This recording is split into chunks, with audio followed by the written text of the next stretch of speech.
Here's how you do it. You're going to start, just like the last example I used, you start with a post on your Facebook page. So I'm going to write a post. Let's see if I get the, yes. So I'm going to write a post on my Facebook page. And here's that text. And then I'm going to put an image in. And I'm going to pull that image. Ah, there it is. Click post. Now I'm going to watch for who interacts with that, and I'm going to go back and comment with them, and I'm going to talk to them. I'm going to engage with them. So this is if you're going to run a Facebook ad to attract more of your perfect people. So if you're posting it on your personal Facebook page, you're watching again for who interacts with it. And if they comment, then you're going to take the conversation to Messenger. And the invitation to purchase comes in the fourth piece of content. The fourth step has the invitation. And by interact, I mean comments. Now, if all I'm getting is liking, I'm gonna probably just make another post. I don't think somebody hitting like is enough of an engagement to show that they're really my perfect person. I'm really gonna only go for the people who make a comment, who are really engaging. Engagement counts more than just liking. People go through and they hit like as they scroll through their feed, and it doesn't mean that much. And they may not even remember that they liked your post. So if you go and send a private message to somebody who just liked your stuff, it can be a little creepy. So I would be really careful to do that, unless it's one of your bestest friends and she's liked every post that you've posted about that collection, then maybe. But I would not do likes. So respond in Messenger. If you're ready to take it to the next level, you're going to respond in Messenger. But I would engage first a little bit on Facebook. Don't go directly to Messenger right away. So when people respond, if they start commenting, then you have the option, you can take it to Messenger. But I'm beginning to I want to build up a pool of perfect people. So if I went in there and looked at who liked it and I started sending them messages, they would think I was weird. I would think they were weird. Somebody was weird if they started doing that to me. So I only want to engage with people in here. Be really careful with that. Now, the way to run the ad, because I'm showing y'all how to do a really basic ad. The way to run an ad is then to go to your ads manager, and it's been really glitchy lately. So you're going to create a new campaign, because Facebook ads work on campaign, ad set, and the individual ad. Do not boost a post. That's a waste of time. So do not boost a post. Total waste of time. Please don't do that. When you create a basic ad, I'm looking for engagement. So I want people who will engage. So you pick the objective. That's what your goal is. My goal is engagement.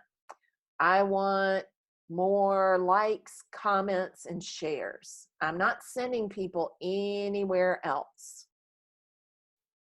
So I'm not sending any people anywhere else. I just want engagement. And what type of engagement? I want post engagement. I want people to make comments. And then click continue. Give it a name that you'll remember what it is.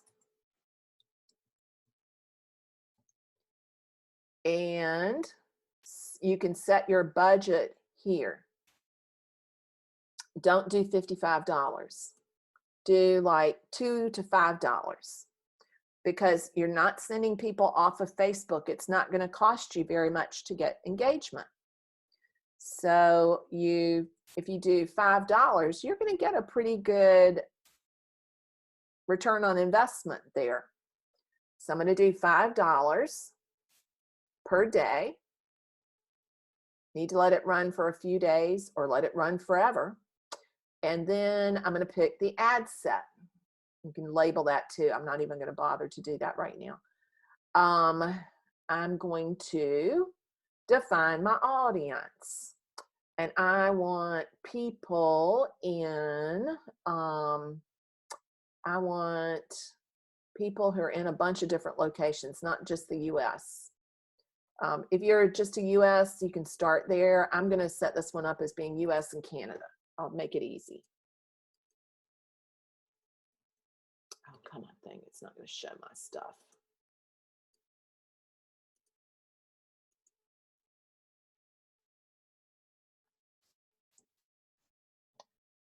He's being a jerk. For some reason, it is really super glitchy right now. I'm going to leave it just at the US right now, just for the ease, but you can add other countries in there too. And it should, it's just being real glitchy. You should be able to continue adding other countries. I usually do all of the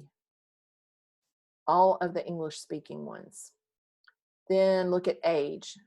18-year-olds hardly ever buy paintings, but since I'm talking about small paintings, I'm going to go to 25 and up. Now I can target people who have an interest in certain things.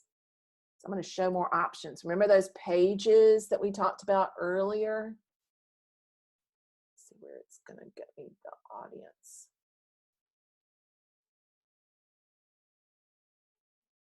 I want this on detailed targeting. So I want more of that.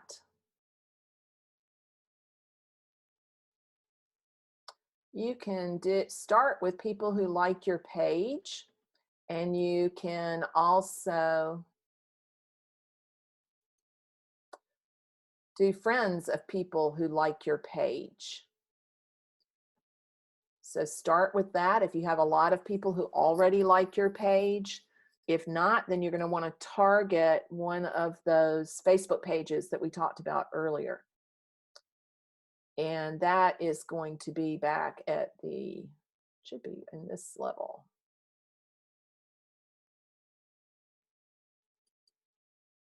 And it's being a real patootie. I may have to make a separate video of that and pop it in there for y'all, because it's not showing all the options right now.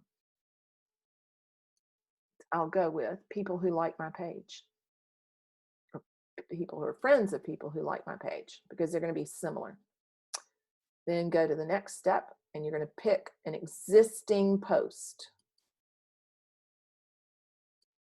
one that's already up there, and select the post. And it's going to be this one. It's already got a comment on it.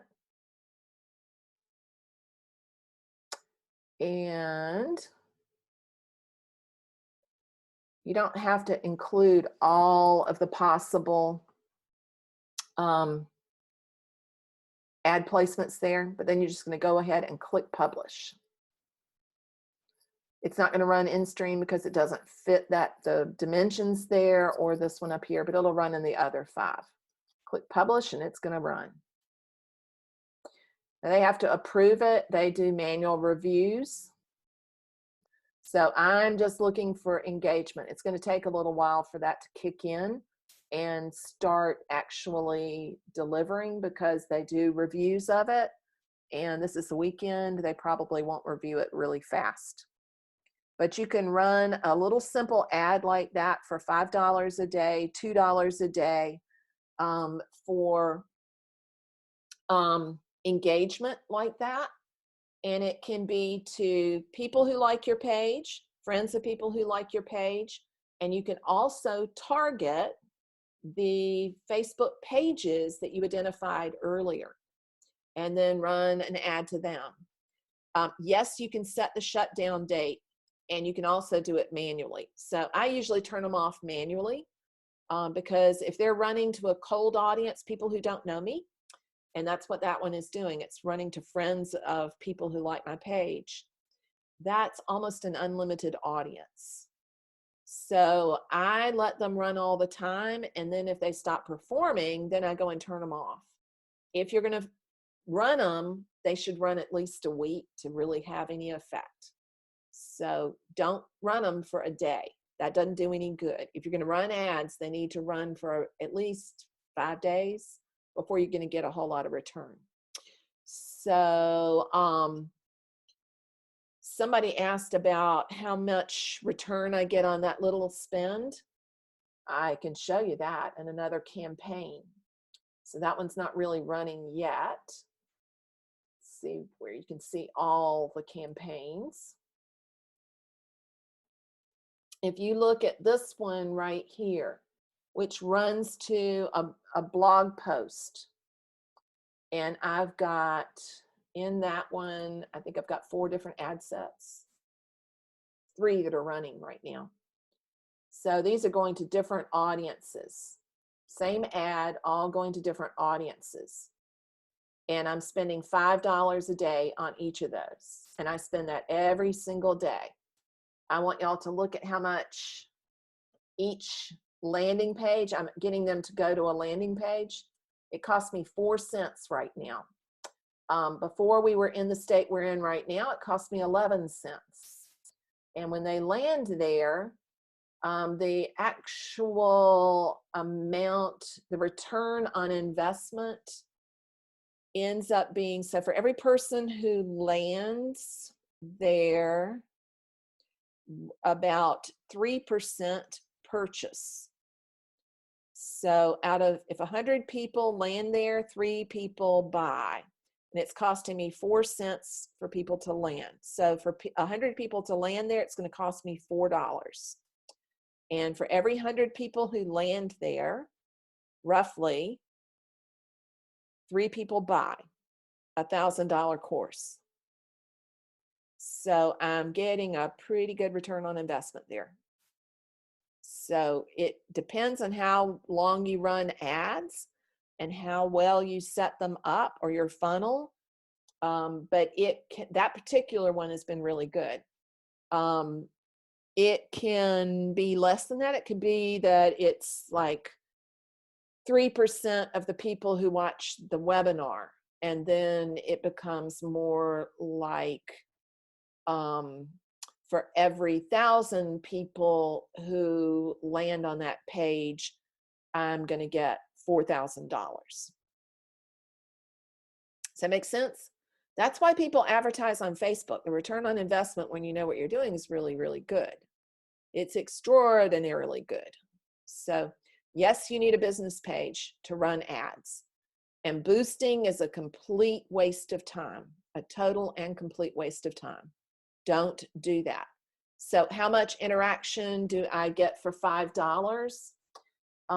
Let me get the dates here changed so that you can see what it would be for a day. I'm going to do it from 15th to 16th. So that's 24 hours. In 24 hours, I got, for $5, I got 221 people landing on that page. 221 people landed on that page. So yeah, it's a pretty good return on investment. Hashtags do not work as well as boost. Hashtags work not on Facebook. Don't use hashtags on Facebook. They work on Instagram. They're really good on Instagram. Boosting just flat out is it's like scattergunning it. You don't have any control over who's looking at it, and you're not going to get that great a return on it. Hashtags work because you're targeting who's going to look at it. Facebook does not like hashtags, and if you put too many hashtags in a Facebook post, it's not going to get to very many people. Hashtags are a Twitter and Instagram thing.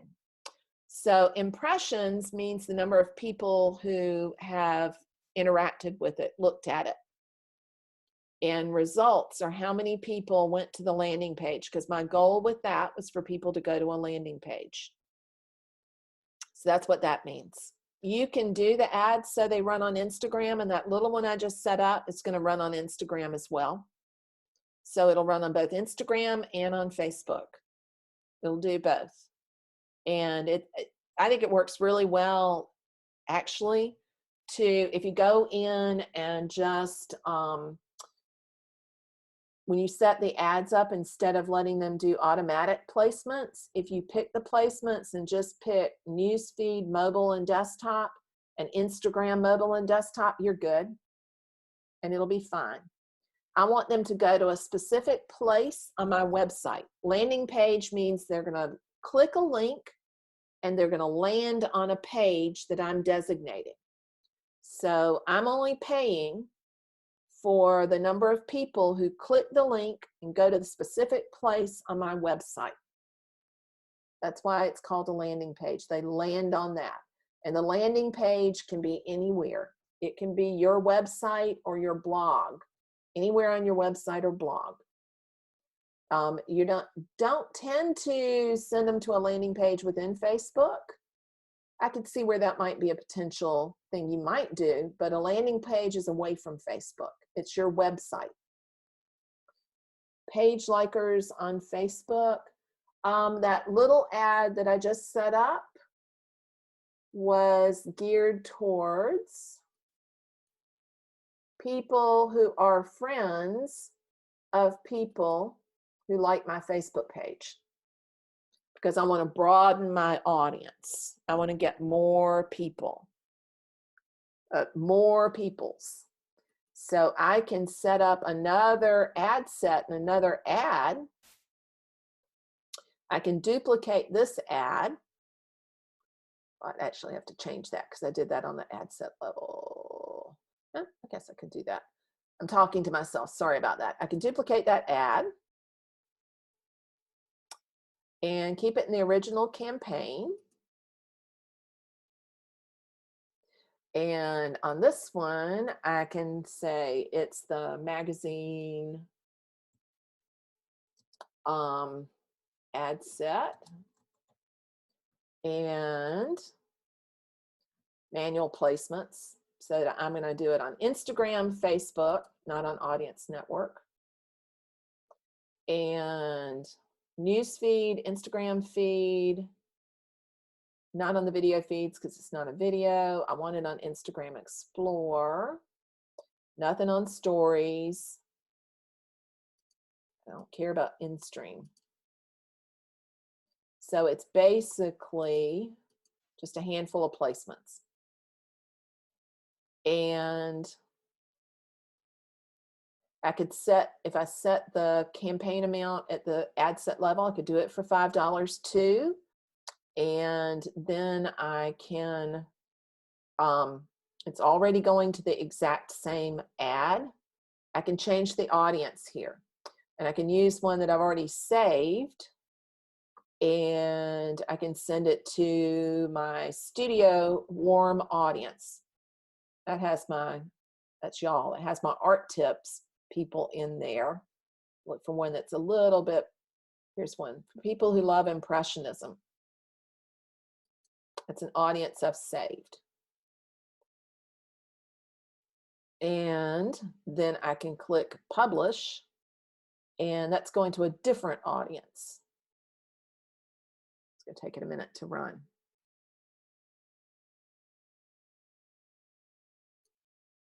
So those are in review. It looks like maybe something didn't go through. It said they are really glitchy right now. So that's how you run it to a different one. If you only have a personal page, you cannot do ads. So if you have a personal page, what happens when the invitation to the fourth step? That is a fantastic question there. So what happens after that? What will take them to purchase? That is a great question. What you're going to do then, get rid of all of those. What we're going to do then, I'm going to switch over to where I can just type here in notes, is you're going to send them a note, a message. If they decide to purchase, you're going to send them to a message here. I'm going to make this purchase info.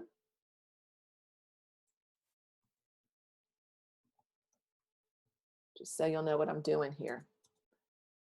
So I would write back, if somebody said, oh, I would love to buy that painting, I'm going to write back and say, fantastic. I love when my paintings go to good homes.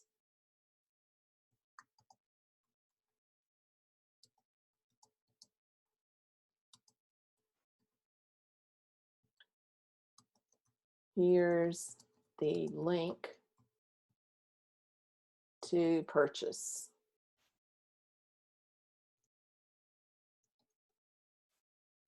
And there, I'm going to put the PayPal invoice link.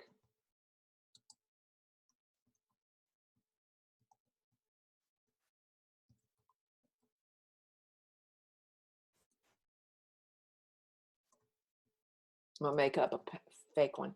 It's the PayPal invoice link, and it goes in the message. Yes, absolutely goes in the message. So if they write back after the fourth message and they say, oh, I love it, I got to have it, then you say, fantastic, I love when a painting goes to a good home, and here's the link to purchase. And you go create an invoice in SquareUp or in PayPal, and that gives you a link, and then you put it into a fifth message, or it could be a sixth one if you've had a conversation, and you send it back to them. And they click that link, it takes them to PayPal, they enter their payment info, and done.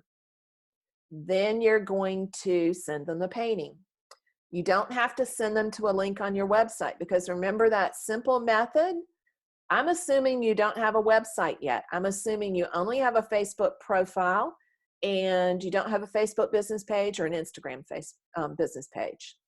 So the buy message doesn't have to go to your website, and it doesn't have to go anywhere else if you don't have a website. If you've got a website, you can send them the link to the place to purchase on your website. Now the ad is to build up people engaging on that post so that I can get more perfect people and get them into the system. So I wouldn't send anybody a link directly from the ad. They're going to interact with that ad, and I'm going to start building a relationship with them. And then you can move them into some other form of contact. I wouldn't move them into a text message, iMessage. A lot of people don't have it. A lot of people are not going to want you on their phone texting them. And there's a lot of resistance to that. I wouldn't do that. I would use Messenger rather than iMessage. But you can also go to email at that point. What you can do is you can switch to email at that last one and say, in that last message, and you can say, fantastic, if you don't want to send them a link through Messenger for PayPal, I'll send you the invoice via email. What's your best email? And just ask them that. How to pivot to the link if you're following the simple Facebook Messenger only system. And you're going to put the link back into another Facebook message. Stay in Messenger. Keep it stupidly simple. Keep it stupidly simple. That's where you're just doing one-on-one, and you're keeping it in Facebook Messenger, and you're not worrying about ads. You're not worrying about your Facebook business page. You're not worrying about emails that you're sending to them. You're just sticking to Messenger. because that's they're in there already and they're comfortable there. Okay, if you're doing an ad, then where the ad comes in is you're trying to get more of the people that you've already got. More people like the people you've already got. And you want them to interact with that post. So when somebody comments on it, your next step after somebody's commented on it is going to be to go back and respond. And yes, you're going to move them someplace. You're going to move them at that point to, if it's one-on-one, I'd move them to email. And the reason I would do that is, again, as a Facebook page, they're real hinky about Messenger. You can use it, but you've got to do it that day. You can't initiate a Facebook message with one of your followers. There's no button to push to do that. So that's why you don't go to Messenger from the Facebook ad. So here's my ad down here. It's not going to say sponsored yet because it hasn't been approved.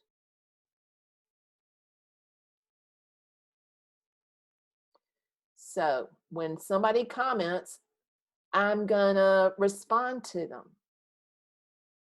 And I'm going to take it to personal email first if I want to do the one-on-one.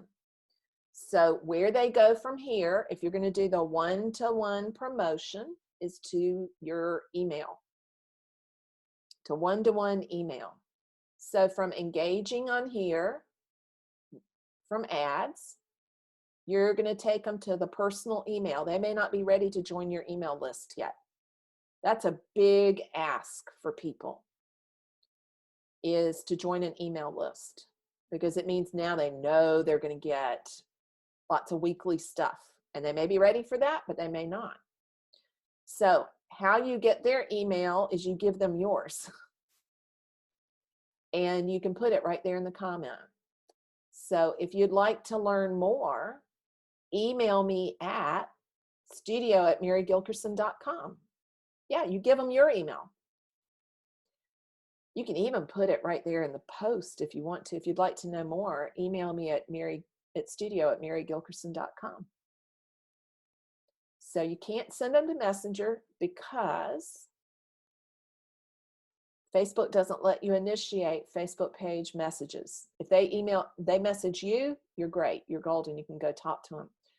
But you can't start it. So you got to go to the email, either your personal or your business email, but it's a one-to-one deal. Awesome. And the reason this won't cost very much is you're not sending them off of Facebook. So that post is going to cost me probably less than 4 cents a hit, an engagement, because I'm not sending them away from Facebook.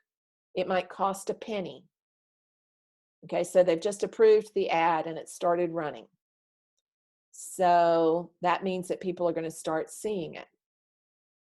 And because it doesn't send them anywhere off of Facebook, Facebook's going to like that. And it's going to cost me a lot less. So should I use the new email address? If you've only got one email right now and it's your personal one, I think it's a really good idea to have a separate email for business and send them to that. So I have studio@marygilkerson.com. That's my business email address, and I can send individual emails from that. So if you want to use just a Gmail account, it could be bettysart@gmail.com. That's probably not really good, but you know what I mean. bettysartstudio@gmail.com. And that could be your studio email address for right now. And that's how you would interact with them. So it's not going in with your family and friends stuff. Let's see. So if I want to, let's see if it's going to work. Like I said, it's been real hinky this week.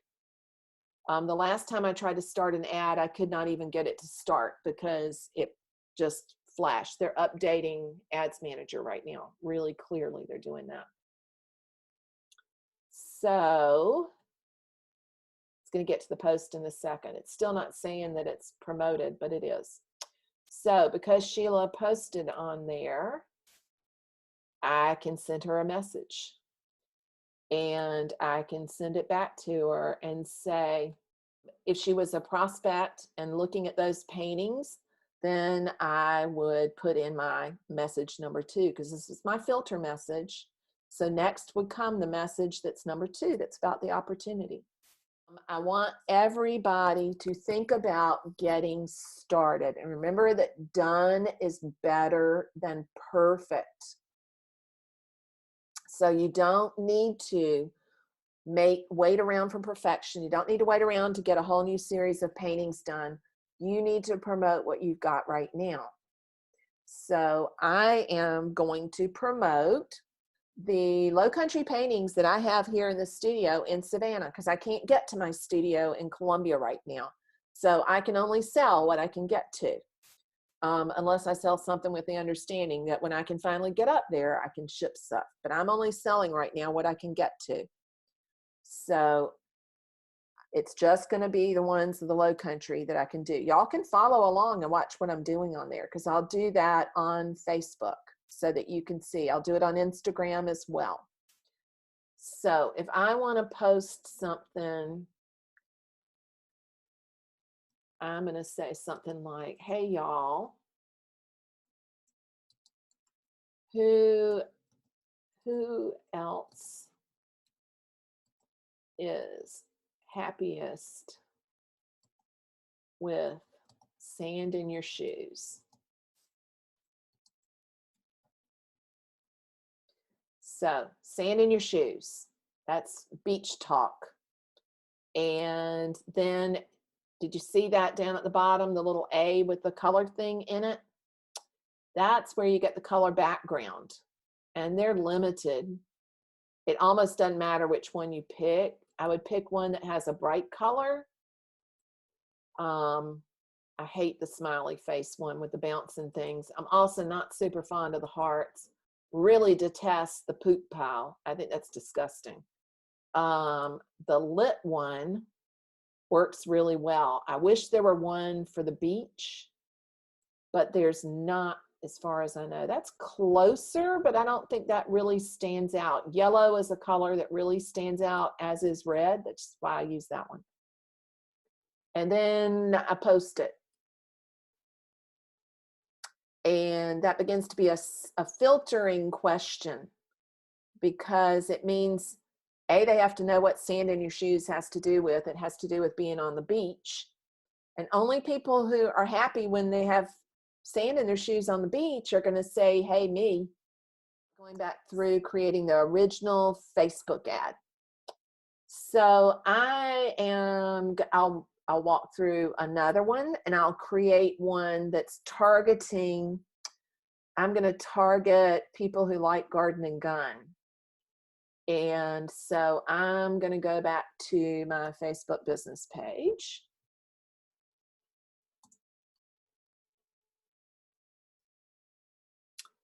And first, before I create the ad, I think I have an audience already, a custom audience that has that magazine in it.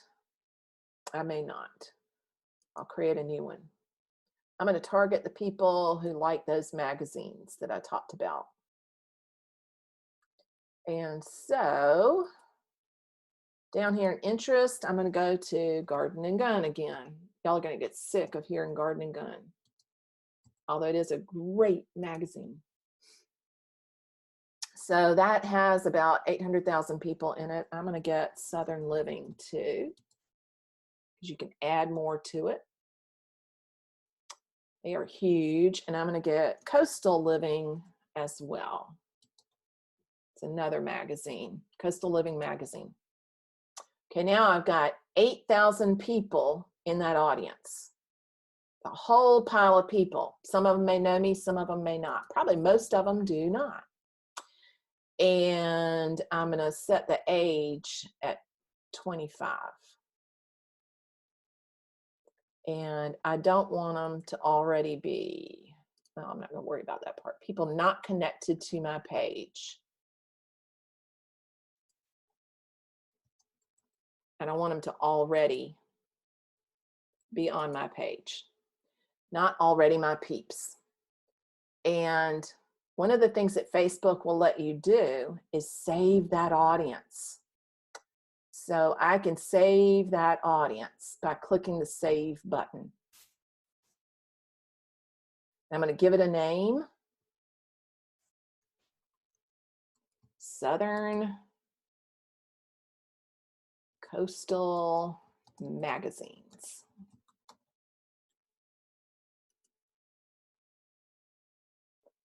So now I've saved it.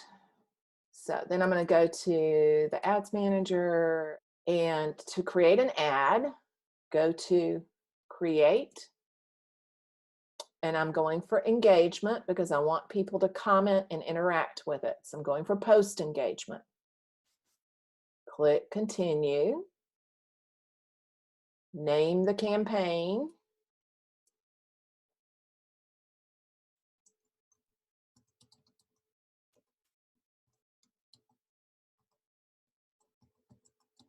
More info you put in there, the better.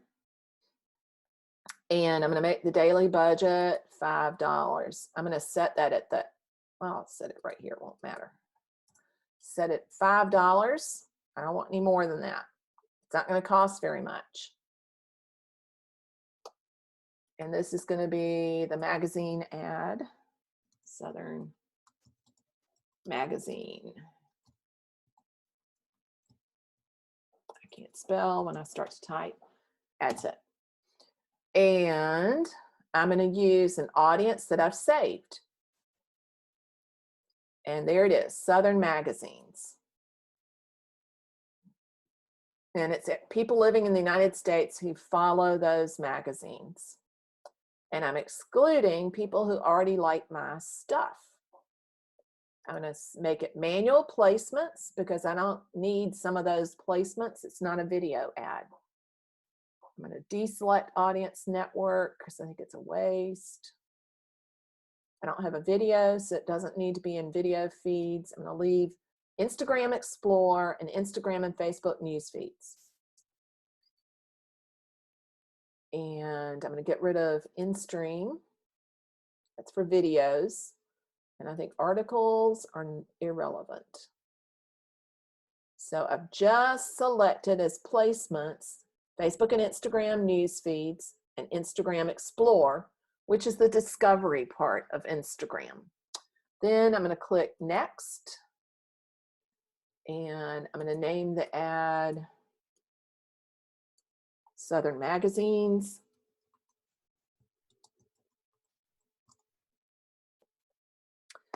And it's defaulting to the last ad that I set up. So it's going to go to the post.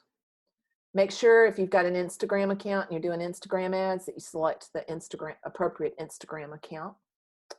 And I already set up the post. So to get the post, you pick the post and click continue. I like to use existing posts because it gets social proof on there. And it doesn't look as much like an ad. People are more likely to interact with it. Then I'm going to click publish. And that's going to be one I leave on. Some of those that I created, I'm going to turn off. That's all you have to do to it to create the ad. You could do the same strategy in Instagram and just keep it all in Instagram. I could run the Instagram ad. I made that an Instagram ad. So I can go over into Instagram and interact with the people who engage in that post on Instagram. It's not going to show in my Instagram feed, my grid, because it was a Facebook post. I didn't post it originally in Instagram. I could do the same thing in LinkedIn, and I could do the same thing in Twitter. It's a social media strategy.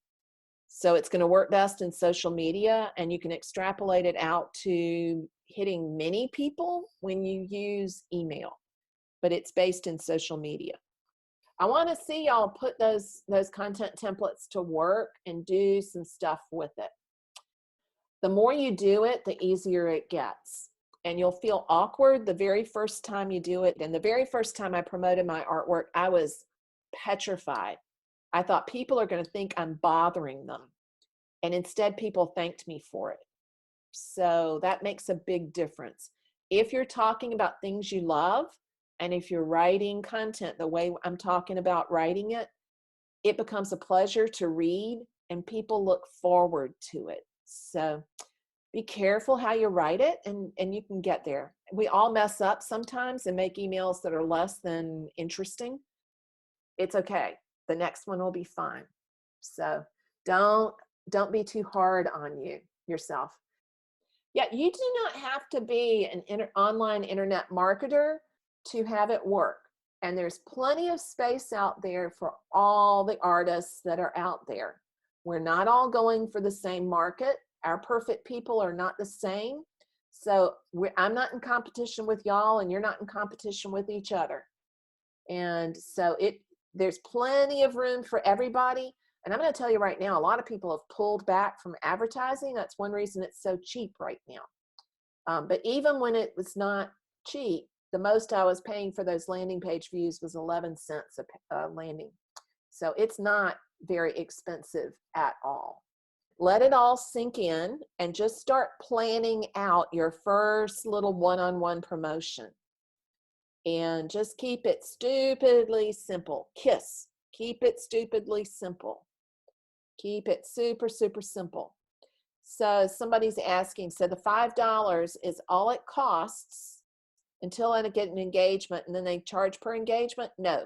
On the Facebook ad, let's go back to the campaigns. And let me see. Okay, all of them are active now that I've created. So let me see. I don't see any results showing up yet. See if they say so in the ad set. One is two are in review, and one is active. It's going to take a while to show up in the dashboard, but no, it doesn't cost you anything until people start interacting with it. You're only paying for engagement. And they have an auction system. So you're competing against other people who are going after the same market, and you only pay for the results that you set as your goal. So down here for this campaign, the 7 keys to color, I'm running that for traffic to a landing page on my website. So I only pay anytime somebody lands on that website from my ad. Not anybody who just lands there, but specifically from my ad. And it costs me between 4 and 5 cents a landing on that. So if I go look at the ad sets for that, 2 of them cost 5 cents and 1 cost 4. So it just depends. So you're paying per action that you set up in the campaign. So for those, it was going to the landing page. For the ones that I just set up, that are just now starting to run, slowly becoming active, it is engagement. So those are set up for engagement, post-engagement. And it'll not cost me any more than $5 a day. That's what I said is the limit for those ads. And it's $5 per day. They do not charge you separately for Insta and Facebook. So I set it up as $5 per day, and the placements were to both Facebook and Instagram. I'm not paying $5 for Instagram and $5 for Facebook. It's $5 for both. So it's $5 for both.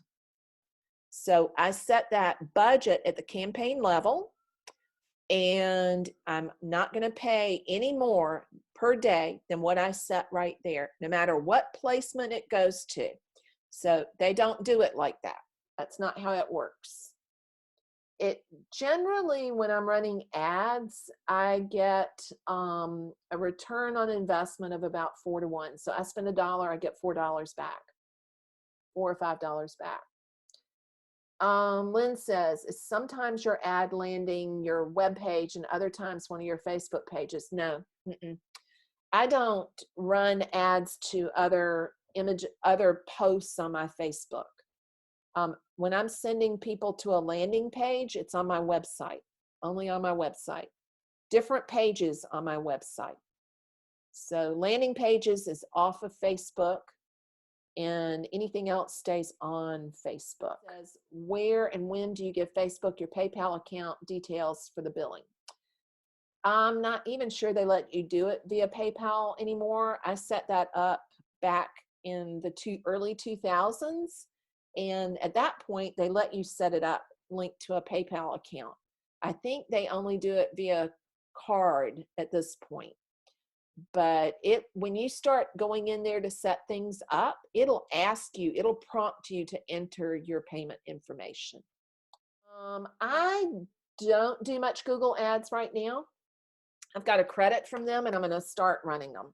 So I've done ads on Pinterest, I do Instagram ads, and I do Facebook ads, and I'm going to start doing Google ads. I especially want to do YouTube ads. So that's a whole different ball of wax. I would do Facebook first. Deborah says, I want to offer coupon codes, but FASO doesn't accommodate that. If you're going to do coupon codes, then you have to have a shopping cart that will allow you to do it. I actually thought FASO let you do that. I'd have to go look and see where that's hidden. I think it does. My shopping cart lets me do coupon codes. So what I would do then, if you're going to do, you want to give a discount, is that I would post the work with the price discounted, and I would put the real price, and I would strike through it, and for a limited time only, this price. So if you can't do it with your current shopping cart, the workaround is to discount the price on the page. Deborah says, offering free shipping. I want to offer that, but international is so expensive. You have that cost rolled into your painting price in order to offer it for free? I have one shipping price for my paintings, whether that's international or North American. And I lose a little bit of money when I ship overseas, but not that much. So it works out in the end. And the people who buy overseas appreciate the fact that they're not being penalized because they live further away. So for me, it's a marketing ploy. It's a way I can love on my clients. So I don't charge somebody in Ireland more for shipping than I charge in the US or to Canada. It costs me a little bit more, but it's not that much more. When they're bigger paintings, then I say, when I'm selling it, that shipping will depend on the end destination. And then I charge them the actual shipping. I'll let them know how much the shipping is going to be. So if it's a big painting, so I've shipped paintings that were 4 by 4 feet, a 48 by 48 inch painting. And it's not cheap to do that. It can cost $100 and something to do that right on up, depending on who you use. And so you have to tell people up front, if you're not taking it off the stretcher bars, that it's going to cost $150 or whatever it is to ship it to them. And so you just need to say ship plus shipping and contact for the shipping information. And then you can estimate it from any of those shipping sites. So that's how I do it. So if you're going to offer free shipping, then qualify it. Say free shipping in the North American region, or if you're in the UK or in the EU, free shipping in continental Europe, or free shipping within a certain area range. Just qualify it. You can roll the paintings, take them off the stretcher, and ship them that way, and it's a lot cheaper. For shipping overseas, I have used the US Postal Service, unless it's a bigger painting. But but I use the Postal Service to ship all of my stuff. So I've shipped to Canada, and I've shipped to France and Ireland and the UK and Australia using the US Postal Service. And I found that it works the best when I use the flat rate priority mail to ship overseas, that gets through customs faster. If you've got bigger pieces, then I would recommend DHL, which ships worldwide. And they ship from other countries besides the US. I don't like using FedEx for shipping, either local or international. I'll use it occasionally, but they are expensive. They are more expensive than anybody else. It just depends on the size. But that DHL is much better if it's big. I'm not sure how far out UPS can go. I use them for the US. And then if it's smaller, I just use the US Postal Service. And you can get large boxes from a company called Uline, uline.com. And they have the foam in the box ready to ship it. So if you're going to ship overseas, then I would take the painting off of the stretcher bars and roll it. And it'll be a lot less than $1,000. So it's expensive to ship a painting that's on stretcher bars if it's large overseas. So what most artists do, like if Sean Scully is getting ready for a show in New York and he's shipping from his studio in Germany, the paintings are off the stretcher bars and they're rolled, and multiple paintings in one tube, and they arrive at the gallery and they restretch them. So that's how people save dollars on that. If you take it off the stretcher bars, the client has to be aware that that is the way you're going to ship it. And since if you're shipping, the client's paying for the shipping, it's going to be cheaper for them to do it that way. And they just have to take it to a frame shop and have it put back on the stretcher bars. So Heidi says, for us abstract artists, I found some interesting content in Facebook groups like Art and Architecture. Absolutely. And I think those are good for anybody who's in the contemporary niche. You want to look at Art and Architecture. One of my favorites is Dwell magazine. Look at ones that have more contemporary, mid-century modern. Architectural Digest, Art and Architecture. Any of those that target mid-century modern, more contemporary stuff, that's going to be what you want. Janine says, in the example of what people say, do you have to have real names? No. I mean, like on the sales page? I think it carries more weight if you've got real names, and you've got to get permission to do that. You can use just initials, but you still need permission to do that. So yeah. You can do that if you want to hide people's identity. You can just do first name and last initial. That will work in there. Happy painting, everybody. Happy art making, everybody. And I look forward to talking with you again sometime soon. Take care. Bye-bye for now.